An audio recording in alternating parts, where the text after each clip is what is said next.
Искам да ви поведа на едно пътуване. Едно пътуване, което да ви помогне на първо място, като първа стъпка, да видите кои сте вие, не само в Христос, но и каква е ролята ви в църквата.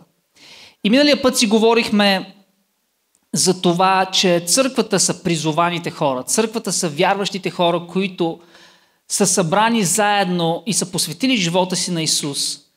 И когато ние сме спасени в Христос, ние сме не просто спасени, но ние сме поканени да живеем в Божието царство. И Божието царство не е просто един ден ще бъдем с Бог. Божието царство е да живеем на земята си по такъв начин, че Христос да управлява живота ни. И Божието царство е най-прекрасното място на земята, на което може да изживееш своя живот. И за да можем да го живеем, обаче ние трябва да се научим как да живеем в Божието царство. И си говорихме за това, че когато ти си спасен, ти автоматично си призован да бъдеш част от Божията църква. Дали ти ще функционираш като част от Божията църква или не, е твой избор. Но ти ставаш част от Божието семейство. И моят призив към теб е да се държиш като част от Божието семейство. Ако си спасен, не живей като сирак. Не живей сякаш нямаш семейство, духовно семейство. Ти си призован да живееш в най-великото общество, не съвършеното, най-великото общество на тази земя, наречено църквата. Защо то е най-великото? Защото хората в църквата са по-добри? Защото ние сме безгрешни? Защото тук не правим фалове? Не, то е най-великото, защото е създадено от Бог. И защото се гради върху Христос. И откровението, че Христос е Бог. Исус Христос е Бог. Между другото, знаете ли кои хора са най-запалените за църква? Кои хора са най-запалените и най-горящите за църквата? Ще ви кажа кои. Матей 6 глава 21 стих. Чуйте какво казва Исус. По-добре трупай съкровища в небето, където нито молци, нито ръждаги ще ги унищожат и където крадци не могат да се вмъкнат и да ги откраднат. Защото където е съкровището ти, там ще бъде и сърцето ти. Където е съкровището ти, там ще бъде и сърцето ти. Кои са хората, които горят най-много за църквата? Тези, които инвестират в църквата. Защото в каквото инвестираш, активите си, времето си, силите си, към него ще е прилепено сърцето ти. То ще е най-важното за тебе. Може би не ми вярваш, но ако примерно, сега те попитам, каква е цената на биткоин? Повечето от вас си казват, моля, какво беше биткоин? Единици ще са хората, които знаете днес каква е цената на биткоин. Обаче, ако си инвестирал 10 000 лева в биткоин, по няколко пъти на ден ще проверяш, защото постоянно се променя цената. Ще проверяш колко е биткоина, спечелил ли съм, загубил ли съм. Защо? Защото това, в което инвестираш, става важно за тебе. Причината, поради която църквата не е важна за някои хора, е защото те нищо не са инвестирали в нея. Те не са дали нищо, което е ценно за тях в нея. Но колкото повече се въвличаш и инвестираш в църквата, толкова повече ще гориш за нея, защото там, където е съкровището ти, там е сърцето ти. Най-запалените хора за църквата са тези, които отдават живота си за църквата. И някой може да си каже, добре, ма това не е ли твърде крайно? В никакъв случай не е, защото самия Христос даде 100% от живота си за църквата. Той плати с кръвта си за църквата. Всъщност, църквата никога няма да стане твърде важна за тебе, докато не започнеш да даваш от себе си за нея. И Христос, когато е бил на земята, е дошъл с мисията да спаси света, нали така? Но мога ли да ви предизвикам с една идея, която е мое логическо заключение? Не мога да ви покажа стих или да създам доктрина от нея, но според мен тя е вярна идея, много логична. Исус е живял на земята 30 години, след това 3 години и половина е служил в своят призив като Месията. В тези 3 години и половина той е получавал Той изцелявал, посрещал е нуждите на хората, но всичко това той го е правил с 12 човека, които е обучавал. Аз мисля, че 99% от времето, което Исус Христос е инвестирал в служение, той е обучавал тези 12 апостоли да продължат неговото служение и да устоят църквата. Аз мисля, че 99% от служението на Исус е било за да обучи хората, които да задвижат първата църква, която да прерасне в това, което е днес на земята. Защото ако се замислите, Исус е посрещал нуждите, изцелявал е болните, нахранвал е гладните, обаче в сравнение с населението на света, това са били една шепа хора. Колко нужди е посрещнал той? Колко болни е изцелил? Колко мъртви е възкресил? Аз мисля, че той е правил тези чудеса не само за да посрещне нуждите на хората, но да покаже на учениците си как да се молят за болните. Да покаже на учениците си как да говорят Божието Слово. Да покаже на учениците си какво правим, когато ни преследват заради Евангелието. Всъщност, аз мисля, че 99% от всичко, което Исус е направил, е за да обучи хората, които да стартират и да развиват църквата. И днес църквата е по целия свят, достигайки целия свят. Аз вярвам, че Исус е прекарал всички тези години главно за да изгради основите на църквата. Защото ако единствената цел е било само да умре и да не спаси, той може просто да се появи, да умре на кръста и да възкръсне и готово, нали? Всъщност делото на кръста е това, което ни спасява. Но причината той да не направи просто това да се появи и да умре е защото аз мисля, той е виждал много по-далече, отколкото ние разбираме. И той е виждал, че кръста е началото. Жертвата на кръста е начинът, по който влизаме в Божието царство. Но той има нужда да изгради едно тяло, наречено църква, чрез което Евангелието да се разпространява до краищата на света. И не само да се спасяват хора, но и хора да се учат как да живеят в Божието царство на тази земя. И затова църквата е толкова важна. Затова това, което правим ние, е толкова важно. Затова казвам, че това е най-великото общество в целия свят, защото то не е идея и продукт на човешка мисъл, а е продукт и желание на Божието сърце. И за нея, за това общество е платено с най-високата цена. Божеството е слязло от небето, приело е форма на човек и е живяло на тази земя в един толкова по-ниш живот, толкова по-ниша форма на живот от съществуването в небето, за да покаже пример, който ние можем да последваме. И картината, идеята, която виждаме за църква в Божието Слово е много динамична. Това са хора, които са се срещнали с Бог, живеят с Бог, познават Бог, израстват в зрялост и те са полезни. Всъщност това прилича много на естественото семейство.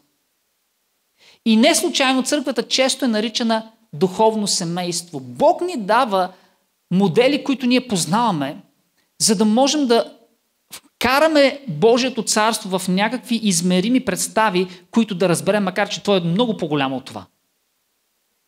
За съжаление обаче, тази библейска картина, която виждаме в Божието Слово и за която говорим вече втора неделя, в годините и вековете се е изкривила.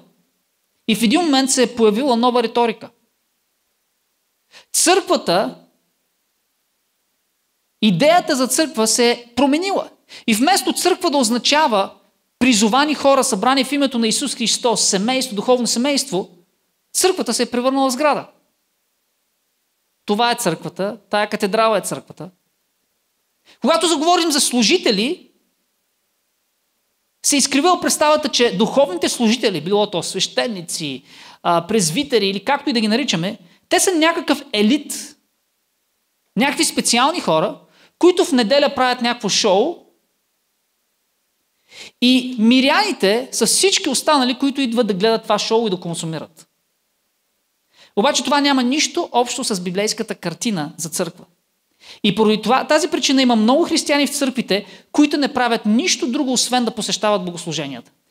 И те смятат, че това е християнския живот. Защо си християнин? Как? Защото ходя на църква. Разбирате ли, че това обаче не е оригиналната картина? Това не е библейската картина за църква. И може и ти да си мислиш така. И да си се питал, добре, окей, идвам на църква. Каква ми е ролята в църквата?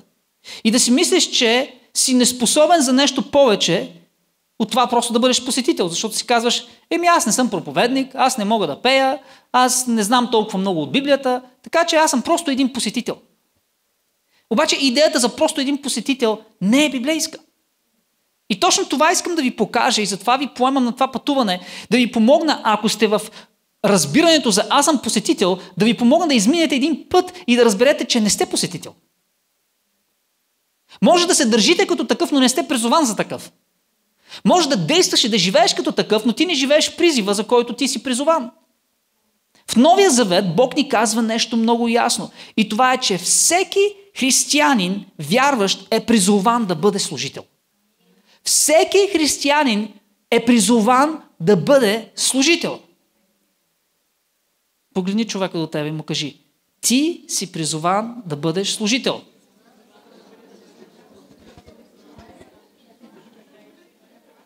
Кажи му, не просто посетител.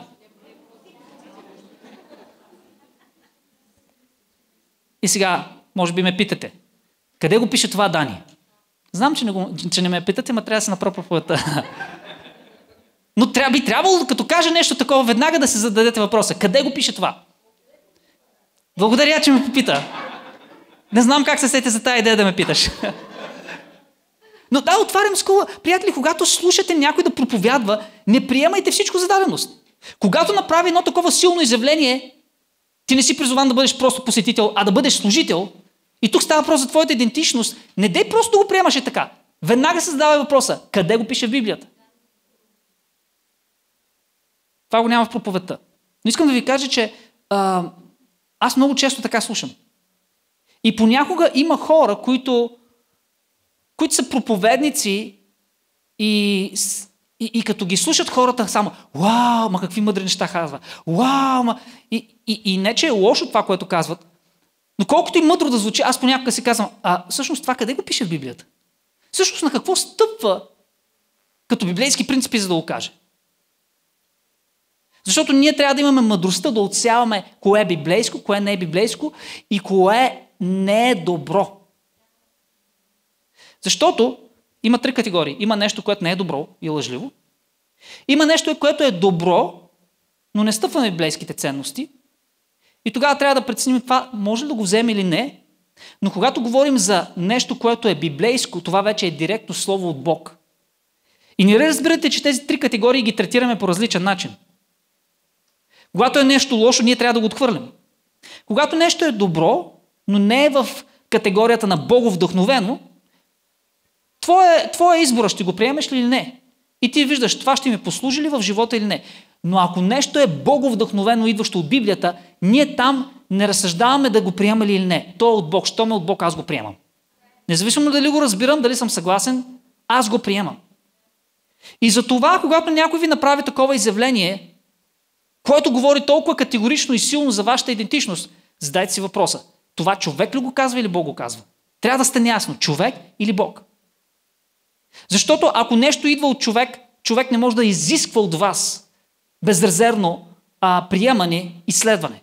Но когато идва от Бог, то може да изисква безрезервно последване и приемане.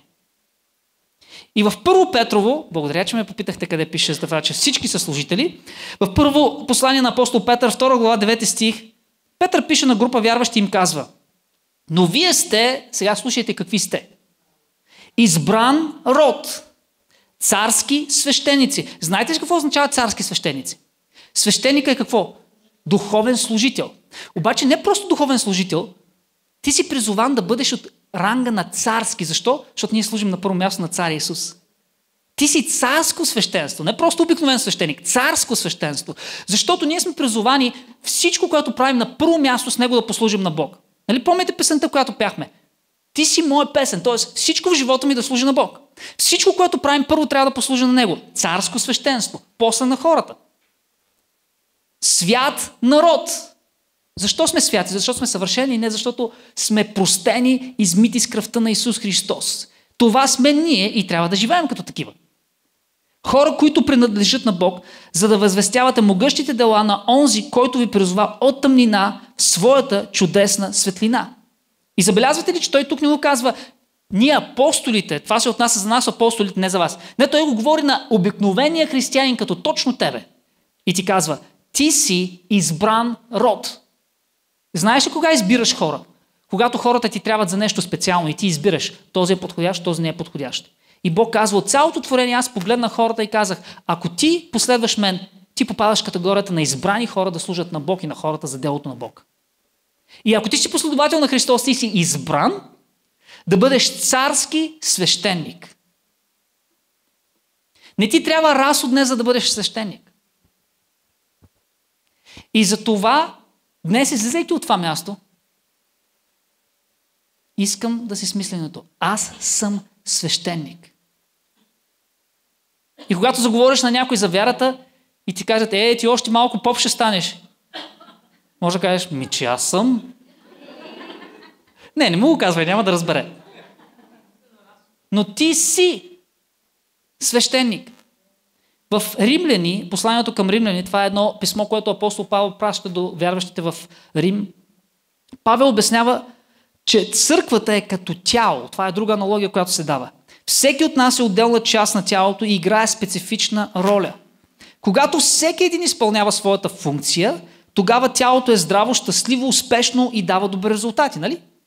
Защо пак не дава сравнение, което разбираме? Защото ти знаеш, че когато си удариш пръста, дори най-малкия да е, болката в едно място на твоето тяло, колкото незначително да е, оказва влияние на цялото тяло. Когато имаш един орган, който не е здрав, оказва влияние на цялото тяло, защото има взаимосвързаност. И ако си изгубиш едната ръка и не можеш да функционираш, тялото не може да бъде пълноценно. И в тази глава той обяснява и казва, не може окото да каже на крака, ти не ми трябваш, или крака да каже на окото, ти не ми трябваш. Не, всички сме нужни. Всички сме необходими. И всеки един от нас в тялото Христово, в църквата, има роля, която играе. Твоето участие е нужно. То е необходимо. И обратно, когато тялото и всеки орган функционира добре, ние казваме, това е здраво тяло. И обратно, когато определени части не функционират както трябва, ние наричаме това тяло болно тяло. И сега разбираш ли, че църквата ни никога не може да бъде в пълния си потенциал, докато всеки един не играе своята роля както трябва. Затова, колкото и добре да проповядвам, колкото и отдаден да съм на Господа, ако ти, който стоиш тук и ме слушаш тази вечер и се считаш част от тази църква, не си отдаден на Господа и не виждаш себе си като човек, който си спасен, за да израстваш и да служиш като такъв, какъвто Бог ти е призовал, тази църква ще страда. Затова успеха на нашата църква зависи от твоето посвещение. От твоето посвещение. На кой говориш? На теб. Точно на тебе, който питаш на кой говоря. От твоето посвещение. Църквата не може да бъде износена от един човек. Ако разчиташ на мен, правиш грешка. Това е все едно да разчиташ на устата да вижда. И да кажеш, аз съм око, ще се почина, нека устата да свърши работа, защото тя много говори. Устата ще си свърши своята работа. Обаче тя не може да свърши работата на окото. Не може да свърши работата на ръката, на краката. Тоест, разбираш ли тази вечер, че ние зависим от теб? Да, знам, че сме в края на краищата зависими от Бог. Но Бог ни е направил така, че да зависим един от друг. Да не сме независими. Аз завися от твоя растеж като християнин. Ти зависиш от моя растеж като служител в тази църква. Погледни човека до тебе и му кажи, зависим съм от тебе.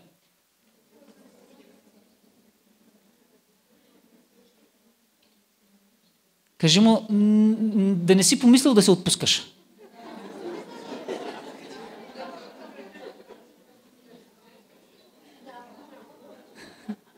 Кажи му, нямам намерение да страдам вместо тебе, заради тебе.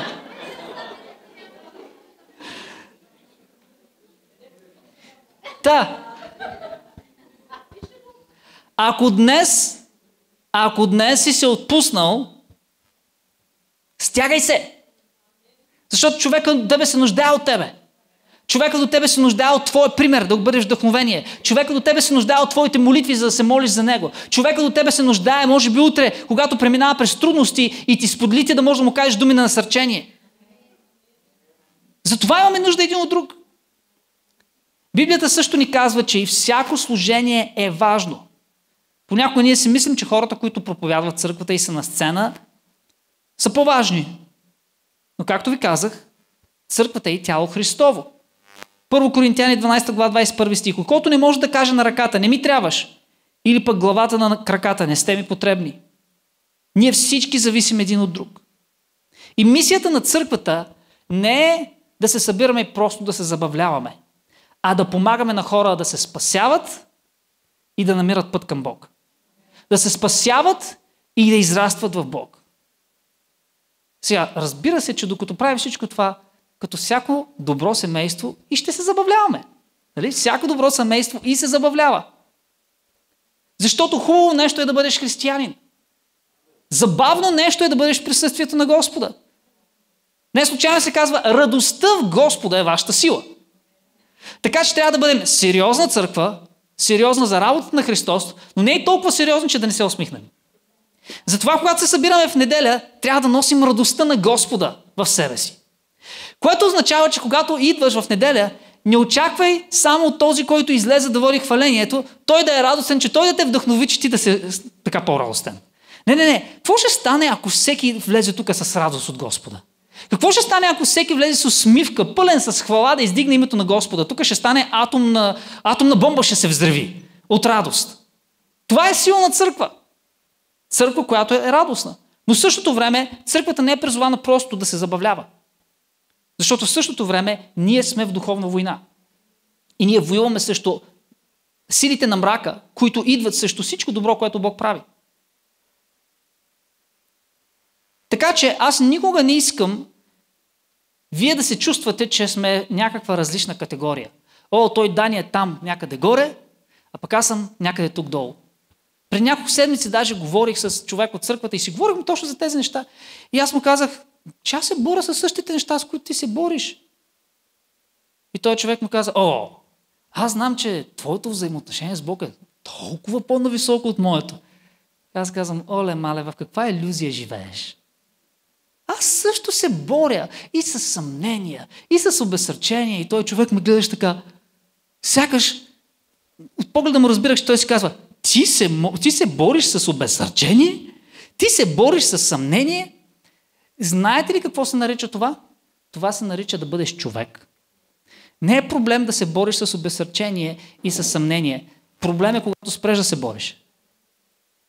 Проблем е, когато избереш обезсърчение и съмнение да се превърнат в твоята среда на живот.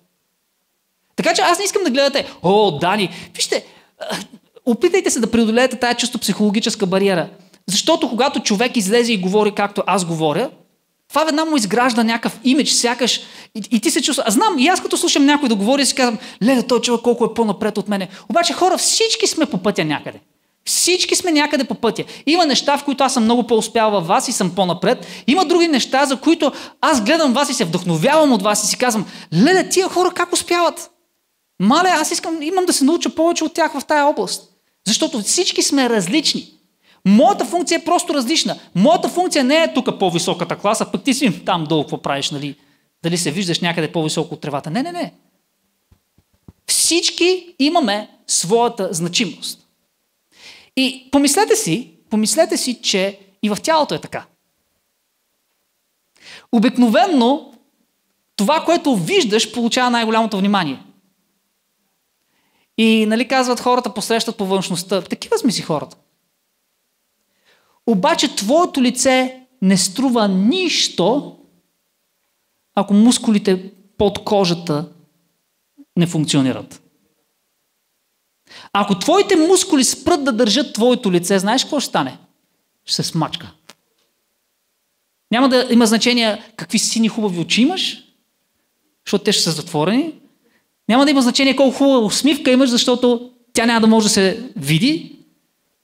Просто ще бъдеш една смачкана физиономия от всякъде. Единственото, което се изпише е костите. Колко пък от вас виждате костите? Колко от вас всъщност обичате да гледате кости? Нали, някой, примерно, сега изпада малко в черната тематика. Някой починал и след 2 години отварят гроба му и само виждаш черепа му. Колко привлекателно е това? Не, нали?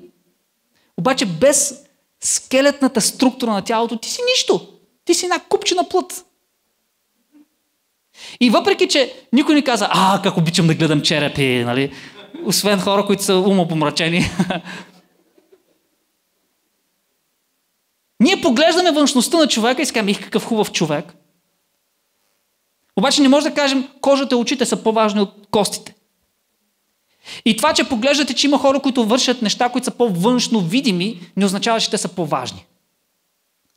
Защото аз не бих могъл да правя много от нещата, които правя, ако няма хора зад завесите, които служат по верен начин. И тук трябва да чуя на хубаво амин. Дайте слава на Бог. И затова ние не искаме да бъдем църква, в която аз съм служителя, вие сте там миряните, които идвате само да слушате като някакви консуматори. Аз съм на сцената, вие сте там групичката, която само пляскат и се възхищават.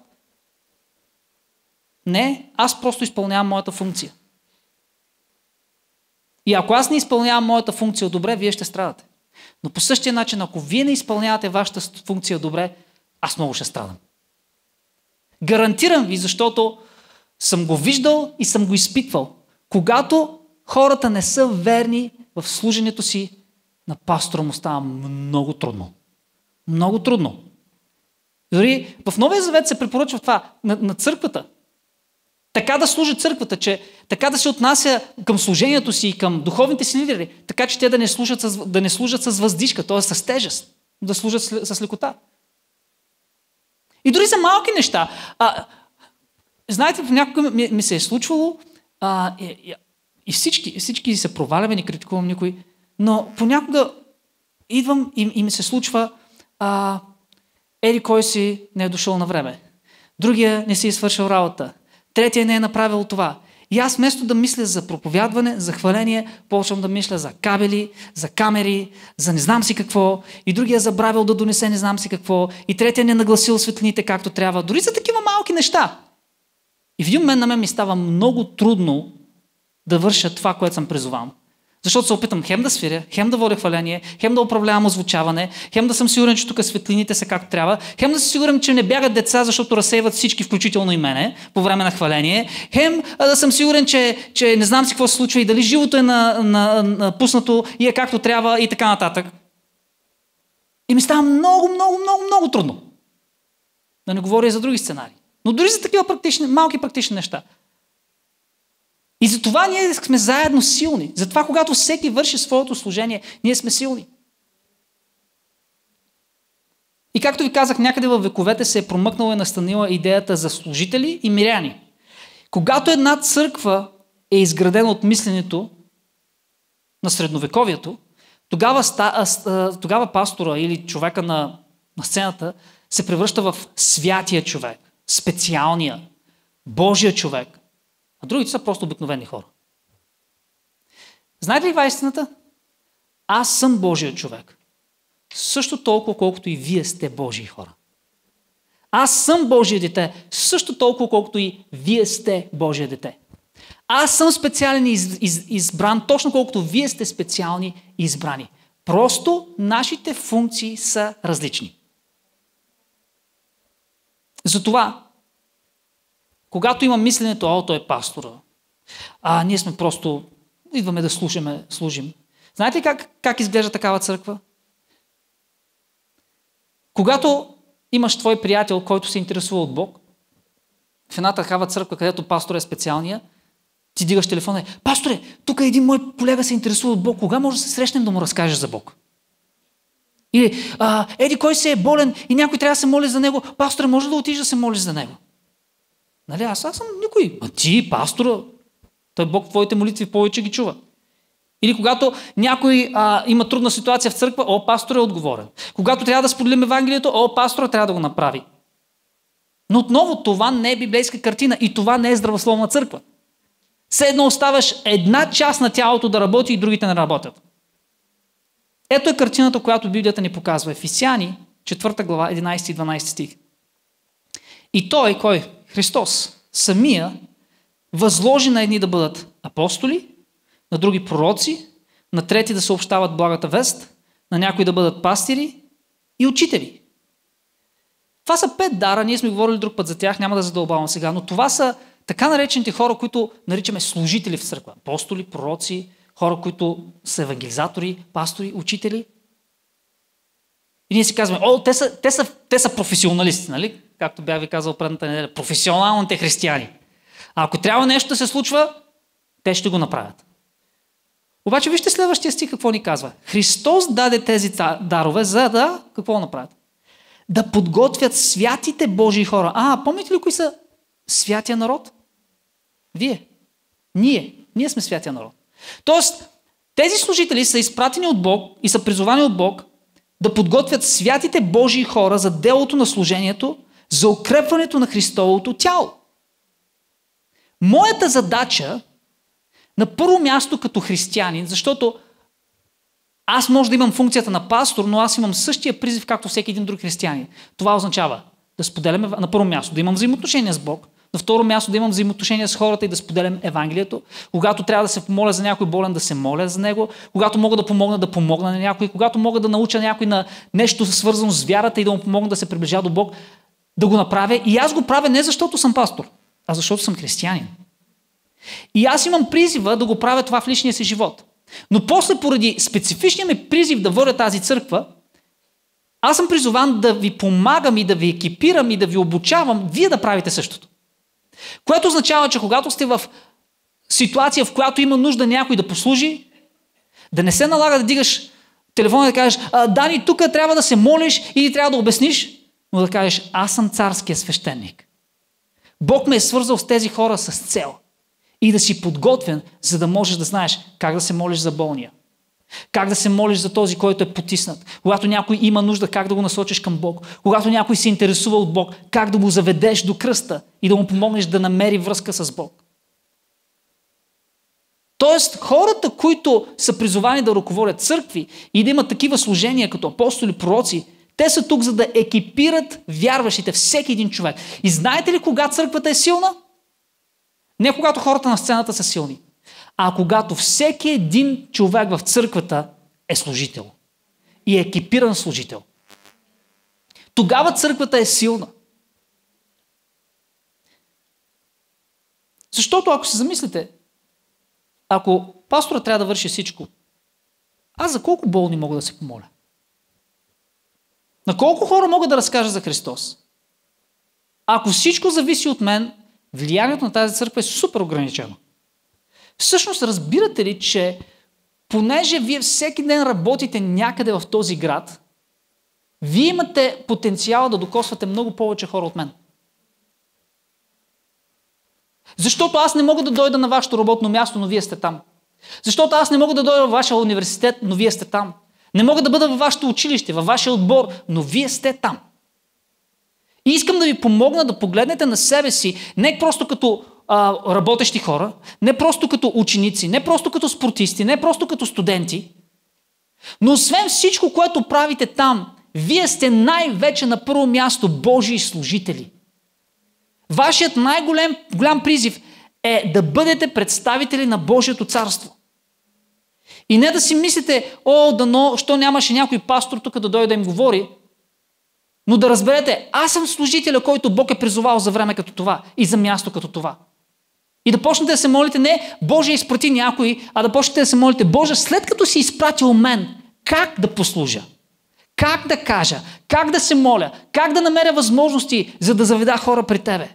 Как мога да издигна твоето име на това място? Как мога да бъда песен, която всеки ден възхвалява тебе пред този народ и пред тези хора? Така че Библията казва, че всеки един вярващ може да се моли за болните, да освобождава пленените, да се моли за нуждите на другите, да обича нуждаещите се, да превдигна падналите, да споделя Евангелието на света. Бог има нужда ти да служиш по уникалния начин, по който те е създал да го правиш. Ти си кажеш, да, Дани, аз не мога да говоря като тебе. Не е нужно да можеш да говориш като мен. Бог те е създал точно такъв, какъвто си. Защото е имал нужда да бъдеш такъв, какъвто си.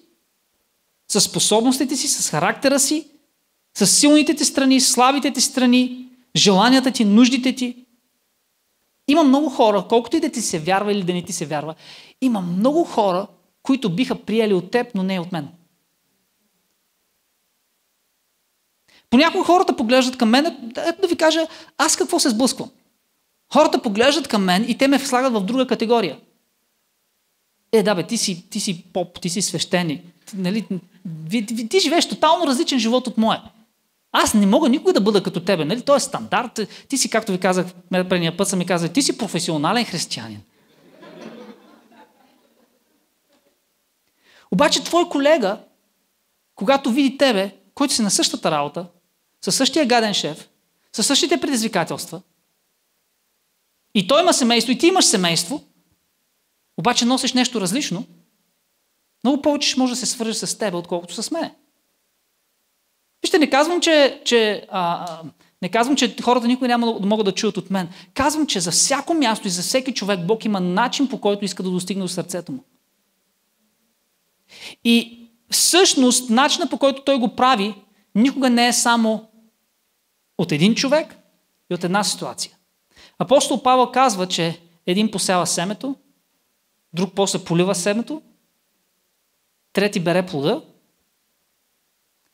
И нека да ви задам и друг въпрос. Ако говорим, нали, това е само за една част от служението, примерно достигане на неспасените. Но нека да ви питам, колко от вас сте дошли през Христос без никой да ви е казвал нищо, без никой да ви е канил на където и да е, без да сте срещали християни, просто сами сте стояли, намерили сте Библия, чели сте и един ден сте решили съвсем самостоятелно да дойдете тук, без никога някой да ви е казвал нещо за Христос или да ви е канил някъде. Колко от вас? Дори една ръка няма. Обикновено казва, че такива случаи са толкова рядки, най-много максимум като съм проповядвал в църкви, на други места, най-много 10%. Над 90% от всеки, който е повярвал, е защото някой друг е повлиял, някой друг вярващ е повлиял в живота му. И това влияние е толкова различно. Понякога влиянието може да е ела с мен на църква. Нали? Само това. И понеже той има доверие на тебе, отива на това място и е готов да чуе. А понякога ти разкажеш своята история, той човек казва, аз такова нещо не съм чул, аз имам същите борби, дали той е Бог, който помогна на тебе, ще помогне и на мен. Понякога това е болен съм, отчаян съм и ти казваш, съгласен ли си да се помоля за теб? И ти се молиш и чрез твоята молитва Бог прави нещо. Или дори никога нищо не се случва, когато се молиш. И дори тази седмица ми разказаха такъв случай. Един човек говори с мен. Той се е молил за някакъв човек в нужда. И 5 години по-късно той човек му се обажда. Трябва да говорим. Ти не знаеш семето, което посяваш сега, кога ще даде плод. Но когато бъдеш Божия служител, може и да не е готова почвата тогава. Но когато стане готова, той човек ще знае на кой да се обади. Така че Бог иска да употреби теб. Той те чака. И много хора, много християни днес говорят за това, че в света се очаква Бог да се задвижи по силен и мощен начин в страната ни, да използва тази дума съживление.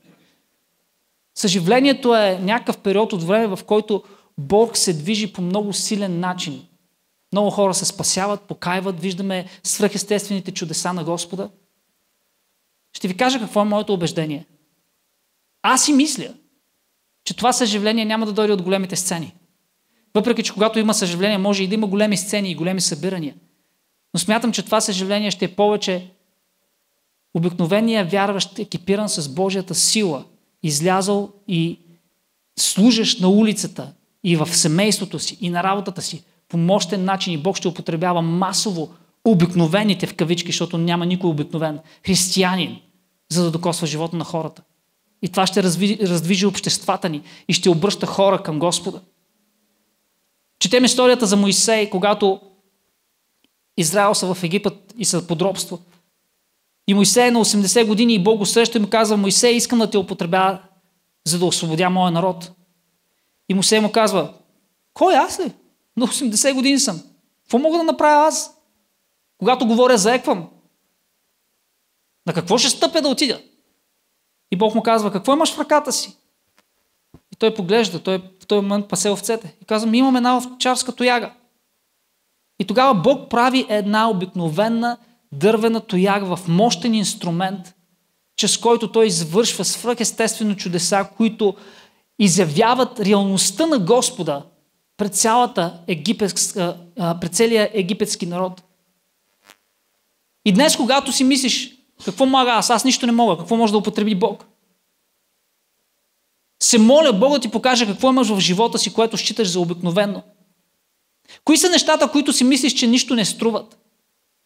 И защо си мислиш, че Бог не може да употреби тези обикновени неща и да направи нещо необикновено? Защото точно това е чудото на християнския живот, че Бог може да вземе обикновени хора като нас и чрез нашите обикновени природи и неща да направи свръхестествени неща. Той иска да направи необикновени неща чрез твоя живот. И въпросът е: ти ще вземеш ли своето място? Ще спреш ли да гледаш на себе си като просто посетител, консуматор? И ще осъзнаеш ли, че ти си служител на най-великия Бог?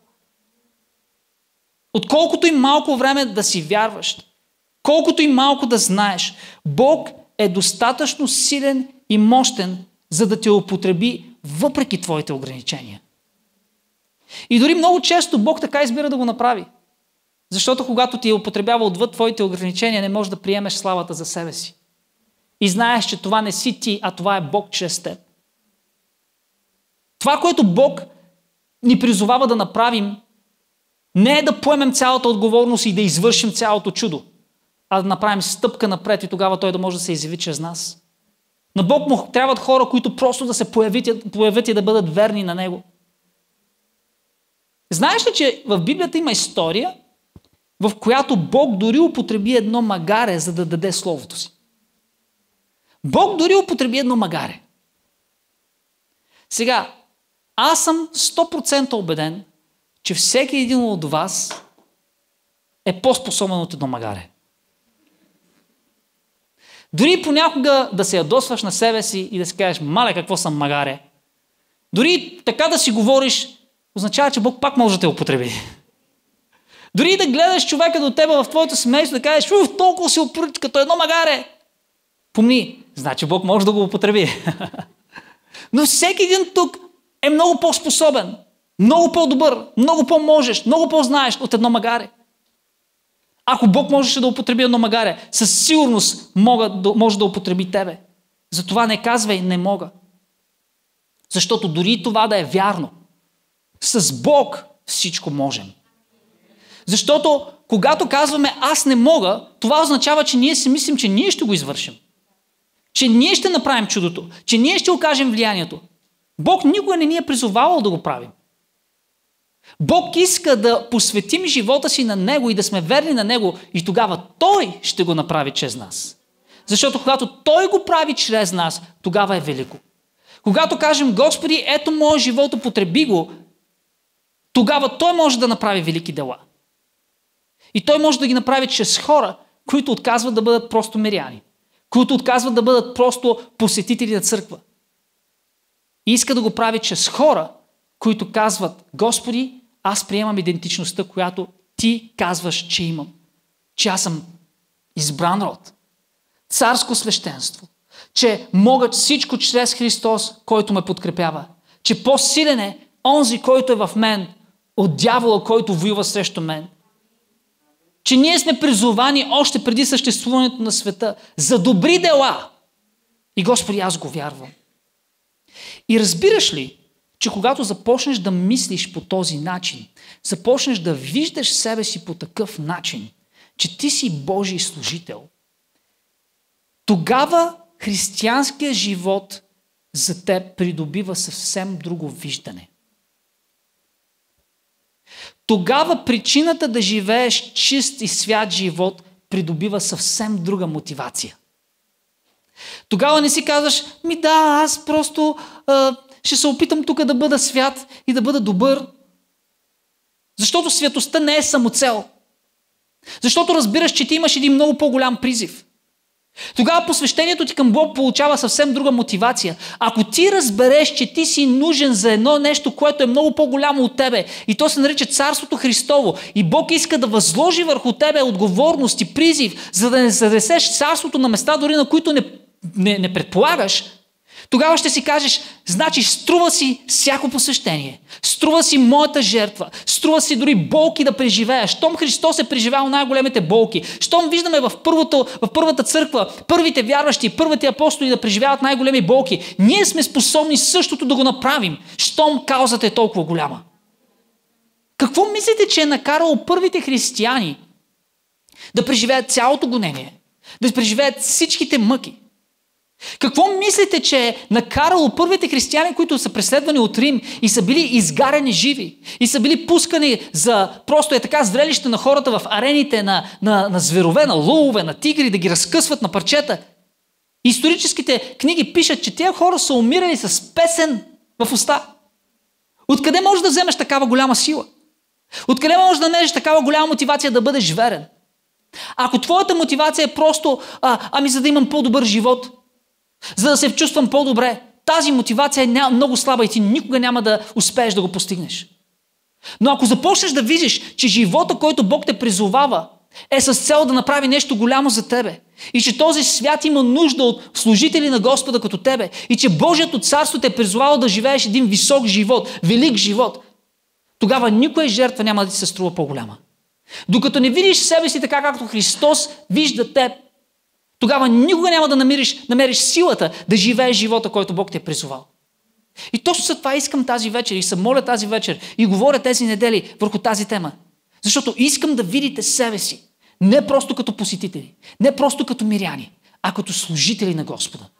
И тогава няма да се налага ние да ви мотивираме, хайде, елате на църква, защото ще кажеш, не, аз трябва да бъда на църква, защото Божието Слово ще ме екипира да служа, да бъда служител, който Бог ме призовава. Тогава няма да се налага да те бутаме, хайде, мини материалите за изграждане, а ти ще кажеш, аз имам голямо служение пред себе си, кой ще ми помогне да се подготвя, кой ще ми помогне да изградя себе си, кой ще ми помогне да се науча да ходя с Господа, да се моля всеки ден, кой ще ме научи да разбирам Божието Слово, кой ще ме научи да споделя Евангелието на моите приятели. Но причината, поради която нямаме понякога тази мотивация в нас, е защото ние не виждаме голямата картина.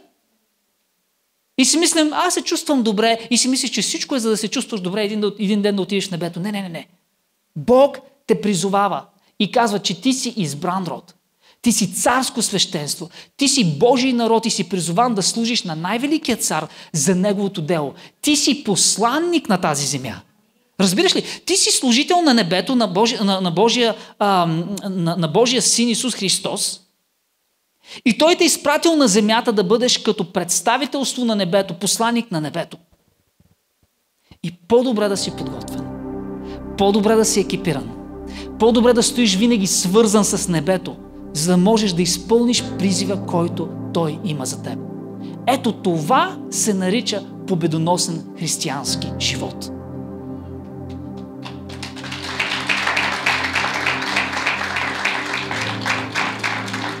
И ти избираш, ще живееш ли така или ще живееш по другия начин, който е, днеска паднах, пак ще стана, той Господ ме разбира, то е трудно, по-добре съм, ама е толкова трудно да си християнин, знам, то Библията хубави неща пише, ама това ли е живота, който искаш?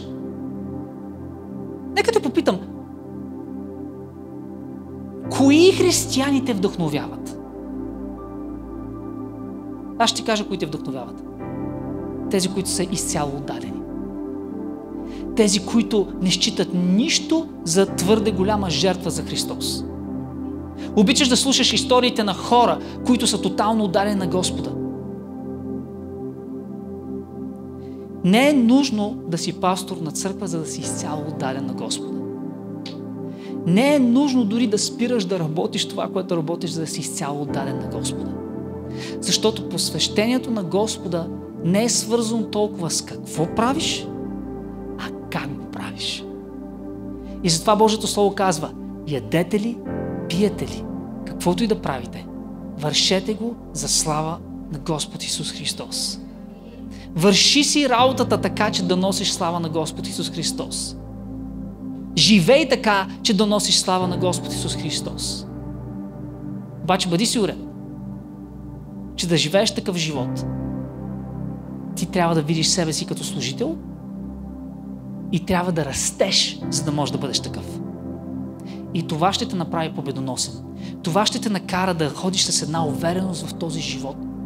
Защото тази увереност няма да идва от това колко пари имаш, какъв социален статус имаш, а това ще идва от усещането, че ти си от едно друго царство, което е по-велико от всяко царство в този свят, че твоя живот има една голяма мисия, много по-голяма от тебе, че твоя живот вече носи една стойност, която е много по-скъпа от всичко, което можеш да претеглиш и измериш на този свят. Защото ти ще ходиш като посланник на Божието царство.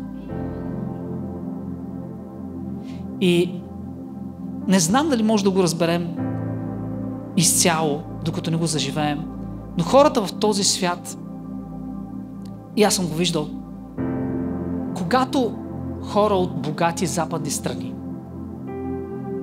отидат в бедни страни, и понякога това е лош пример, те отиват с едно отношение, че аз идвам от по-богата страна. Аз идвам от едно много по-успяло царство.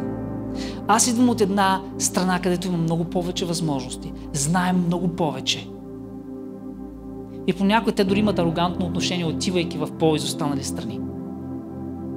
Но защо го правят? Защото те казват, аз отивам там в тази страна, но аз не съм от тази страна. Аз отивам с някаква цел.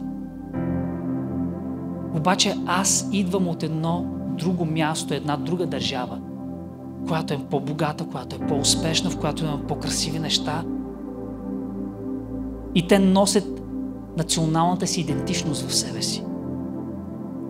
Приятели, и следващия път ще си говорим за това, че ние сме призовани в това царство, което е над всяко друго царство. Всяко царство, което съществува в историята на човечеството, има своето начало и своя край. Божието царство е вечно. Божието царство, казва се, че в небесния Иерусалим улиците са от злато. Ако се говорим за финансови и материални имущества. Божията мъдрост е над всяка друга. Божията сила е несравнима. И с авторитета на това царство ти можеш да живееш тук на тази земя. Но единственият начин да го правиш, ако си свързан с небето, ако видиш себе си по този начин и екипираш себе си и израстваш, за да можеш да служиш като такъв. Това е увереност, която не можеш да придобиеш от никъде другаде. И точно за това хора, които носят царството на Господа по този начин и виждат себе си като мисионери на небето, има такава привлекателност, защото в тях има увереност, има целенасоченост и дори хора с висок статус искат да бъдат около тях, искат да ги чуят, искат да се докоснат от тях, защото това, което небето ти дава, нищо в тази земя не може да се доближи до него. И това е, което Бог те призовава да бъдеш.